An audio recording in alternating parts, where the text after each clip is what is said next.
Vous imaginez que pendant de joyeuses vacances à l'étranger, vous trouvez soudainement votre ex-petit ami avec son amant et il se moque de vous en face, mais un bel étranger parvient à vous sauver de cette situation embarrassante. Bonjour les amis, aujourd'hui nous allons voir le résumé du drame, vous qui venez de loin. Pei profite de joyeuses vacances en Italie quand soudain elle tombe sur un très bel homme et renverse accidentellement son café sur son pantalon. Elle s'excuse auprès de lui et en compensation, elle l'invite à manger et lui demande d'être son guide touristique. Ce qu'elle ne sait pas c'est que cet homme est Alan, le PDG d'une des plus importantes entreprises au monde. Elle pense qu'il est pauvre et propose de payer la facture pour lui. Quand ils quittent le restaurant, ils vont tous les deux à une fontaine et elle fait un vœu, mais quand elle se retourne, elle voit son ex-petite amie avec son amant. Cela a fait se sentir blessée et quand elle est sur le point de partir, elle glisse accidentellement et tombe dans les bras du bel étranger provoquant des étincelles entre les deux. La nuit, il apporte des fleurs dans sa chambre et lui dit qu'il l'attend dans le hall de l'hôtel. Elle ne comprend pas pourquoi il fait ça mais il semble qu'elle commence à aimer ça. Quand elle descend, elle retrouve son ex et il commence à se moquer d'elle et commence à se vanter de son amant. Alan voit tout et demande immédiatement à l'un des ouvriers d'expulser l'homme de l'hôtel immédiatement. Et il le fait, affirmant qu'il ferait mieux de quitter la ville aussi car chaque espace appartient à la famille Rust et il n'est pas le bienvenu. Pei est très heureuse et se demande qui est la famille Rust, et disant aussi à Alan qu'elle rentrera chez elle le lendemain. De retour au travail, elle n'arrête pas de penser à Alan, qui d'ailleurs a également voyagé en Chine pour des raisons professionnelles. Elle n'a aucune idée qu'il est un PDG important. Au volant de sa Lamborghini, Alan s'arrête et aide un homme plus âgé dans la mesure où Pei le voit et pense qu'il a un travail modeste, alors elle l'aide à voir la Chine sur sa petite moto. Elle l'emmène manger des saucisses, et quand elle va en chercher plus, elle trouve une connaissance qui commence à se moquer d'elle car son ex l'a quittée avant de se marier et elle est toujours célibataire à 28 ans. Pei la confronte et lui dit qu'elle a un petit ami et qu'elle va le lui présenter. Alors elle parle à Alan et lui dit que puisqu'elle n'a pas d'emploi stable, elle lui offre de l'argent en échange qu'il soit son faux petit ami, et il accepte non pas pour l'argent mais pour elle. Elle l'aide à avoir l'air spectaculaire et pendant qu'elle répare son nœud papillon, ils se regardent tous les deux avec les yeux d'amoureux. Elle est très excitée à propos de leur premier rendez-vous, mais il reçoit un appel du travail et lui dit qu'il ne pourra pas y aller. Alors elle va seule au rendez-vous où se trouvent ses supposés amis, mais l'endroit est un hippodrome et sa tenue ne va pas à l'endroit. Les filles commencent à l'humilier quand elle voit que son petit ami ne s'est pas présenté. Alors quand l'un d'eux la pousse, le beau gosse apparaît et la retient faisant mourir d'envie ses méchants amis. Il se présente à eux comme le PDG d'une des entreprises les plus importantes au monde, mais il ne le croit pas et se moque encore plus de Pei.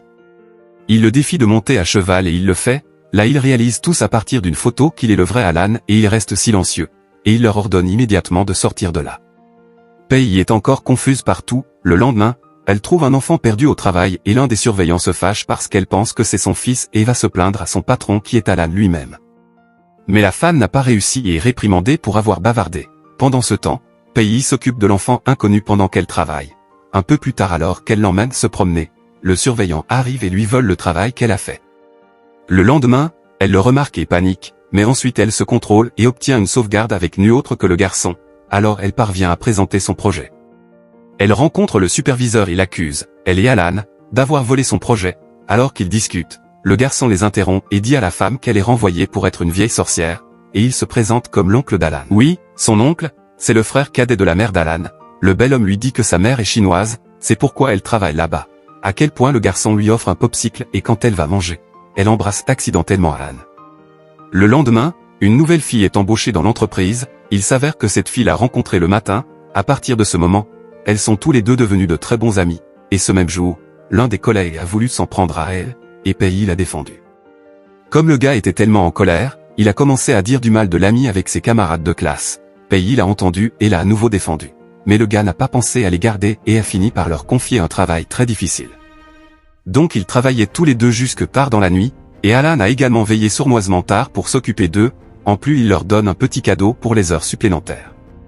Le lendemain, l'équipe a une réunion avec Alan et l'homme méchant commence à dire du mal des filles et il se met tellement en colère contre son vocabulaire macho et dégradant qu'il finit par le virer. Le lendemain matin, Pei se rend avec beaucoup de ses affaires au bureau et dit au patron qu'elle a été expulsée de sa maison. Alan est tellement désolé qu'il lui dit qu'elle peut rester chez lui jusqu'à ce qu'il trouve une place. Nos tourtereaux vont donc vivre ensemble. Un peu plus tard, Pei fait du shopping avec sa mère, il y rencontre un cousin qui lui dit que c'est de sa faute si leurs fiançailles ont rompu, et elle commence à présumer qu'elle est mariée et heureuse, ce qui fait que notre protagoniste se sent si mal et coupable qu'elle finit par boire et se saouler. Attristée par sa situation amoureuse, Elle brise la porcelaine très précieuse d'Alan, mais quand il la voit dans cet état, il ne se met pas en colère mais la réconforte plutôt et lui dit qu'elle est la plus belle fille qu'il ait jamais vue, et quand ils veulent enfin s'embrasser, elle s'endort sur lui. Le lendemain, sa famille revient et il commence à la traiter comme une servante, car il pense que c'est ce qu'elle est. C'est alors que notre amant bien-aimé apparaît et défend sa bien-aimée en leur disant qu'elle n'est pas sa servante mais sa petite amie. De plus, il les envoie aussitôt sortir de là. Alan propose de la protéger à partir de maintenant, elle en est si heureuse, et sa mère aussi. Quelque temps plus tard, Peggy aide une fille à traverser la rue parce qu'elle est daltonienne. Cette fille est maintenant embauchée à son travail, et elle commence à donner des cadeaux à ses collègues. Mais ce qu'ils font, c'est se moquer d'elle. Si vous avez aimé la vidéo jusqu'ici, likez et abonnez-vous pour me soutenir à produire beaucoup plus de vidéos. Peggy s'en rend compte et est gentil avec elle et il la défend également de la fille qui s'est moquée d'elle parce qu'elle était différente des autres. Mais la fille est hypocrite et essaie de se lier d'amitié avec elle uniquement pour la peindre avec du rouge à lèvres vert et se moquer d'elle. Peggy la défend une fois de plus et la remet à sa place. Et la méchante fille n'en peut plus et va se plaindre d'elle à Alan. Mais il lui dit seulement que cet adieu montre également l'autre fille et s'avère également être l'un des actionnaires majoritaires de l'entreprise. Donc, sans échappatoire, cette fille raciste est renvoyée par les deux. Peggy est choquée de voir cela. Quelques jours plus tard, elle arrive avec son amant au travail, mais elle est gênée que les autres les voient ensemble. Alors elle leur dit d'arriver séparément. Une fille les voit ensemble et s'approche de Peggy et lui demande quelle est leur relation. Et elle répond seulement qu'il est son chauffeur. Alors la fille lui dit qu'elle est déterminée à le gagner. C'est pourquoi quand elle va flirter avec lui, il ne fait pas attention à elle. À ce moment il va vers sa bien-aimée et lui fait un petit bisou sur la joue. La jeune fille les voit et est tellement envieuse qu'elle veut se venger de Peggy. Alors il lui donne une liste de personnes qui vont à une fête et lui dit qu'elle doit la mémoriser. Il s'avère que la liste était fausse et qu'elle était gênée de recevoir les invités.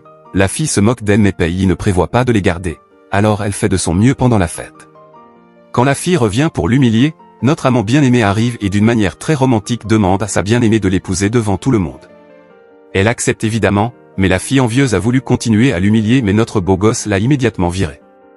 Quelque temps plus tard, elle aide un agent de sécurité un peu plus âgé qui travaille en compagnie d'une femme présomptueuse. Cependant, en arrivant au bureau, il se rend compte que la femme est une cliente de l'entreprise. Alors comme elle était déjà accablée par l'incident du matin, la femme met un travail assez lourd sur Peggy. De plus, le jour même où elle parle à l'homme plus âgé, la femme les voit et l'oblige à travailler davantage.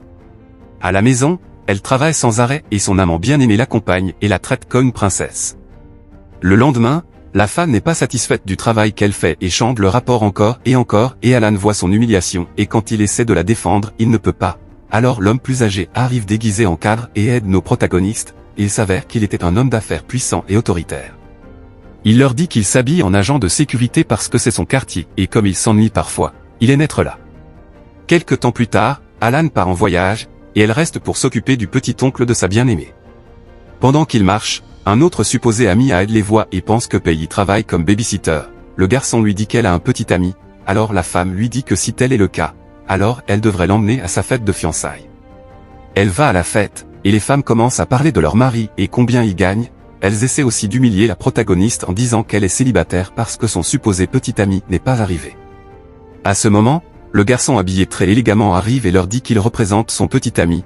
Ils se moquent de lui, mais quand ils entendent ce qu'ils doivent payer pour le dîner, le garçon en profite et leur dit que leurs maris doivent payer. Le garçon paye immédiatement la facture avec sa montre, laissant tout le monde bouche bée. Quelques jours plus tard, Peggy achète du riz et la femme qui assiste est très impolie avec elle. Là un autre des employés est gentil et essaie de l'aider mais la mauvaise fille ne le permet pas et essaie de la renvoyer en demandant de l'aide au manager. Dans la mesure où le directeur reconnaît Peggy comme l'épouse de son patron, il s'avère qu'Alan est propriétaire de ce supermarché. Alors elle les licencie tous les deux et nomme le bon employé comme directeur. À ce moment-là, son amant la voit et se sent fier d'elle. À une autre occasion, elle aide une dame qui avait payé beaucoup plus pour un repas, et elle la remercie en disant qu'elle était à l'étranger depuis longtemps et se sent perdue avec les quantités et les montants. Plus tard, nous avons découvert que cette dame est sa belle-mère, mais ils ne se connaissent pas car elle vient d'arriver mais elle était ravie de cette fille. Lorsque Peggy rentre à la maison, sa bien-aimée la présente à sa tante qui est en visite mais la dame est très ennuyeuse et se comporte assez grossièrement envers notre protagoniste, la critiquant parce qu'elle n'a toujours pas d'enfant et parce qu'elle vient d'une famille modeste. Elle casse un verre et l'accuse d'être impolie, mais notre Alan vient défendre sa fiancée bien-aimée. C'est alors que la belle-mère arrive et la reconnaît, mais elle dit qu'elle n'est pas d'accord avec le mariage. Elle demande à Peggy de faire beaucoup de corvées à la maison, et elle est très pointilleuse sur tout, même si Alan se sent mal à ce sujet. il est toujours très compréhensif avec Peggy et commence à cuisiner et à faire la lessive à sa place. Il s'avère que la belle-mère l'aidait pour qu'elle n'ait pas à s'occuper de toutes les tâches ménagères, mais son fils l'aidera aussi. Au fond, elle aime beaucoup sa belle-fille et ainsi se termine cette douce histoire d'amour avec nos protagonistes scellant leur amour de façon permanente dans un beau mariage où ils se souviennent tous les deux de leur rencontre et de la façon dont leur amour a grandi au fil du temps. Toi qui viens de loin est une courte web série dramatique qui nous apprend comment la vie d'une femme peut changer du jour au lendemain pour le meilleur ou pour le pire, et dans le cas de notre protagoniste bien-aimée, qui est une jeune femme de caractère mais en même temps homme, cela a changé pour le mieux, car elle a pu trouver un homme charmant qui était toujours avec elle dans les moments tristes et heureux de sa vie. Par conséquent, si vous aimez les drames courts avec une fin heureuse, c'est sans aucun doute la série qu'il vous faut, et si vous êtes un fan de drame et que vous souhaitez continuer à voir des vidéos comme celle-ci, n'oubliez pas de vous abonner et de liker pour ne pas manquer les prochaines vidéos.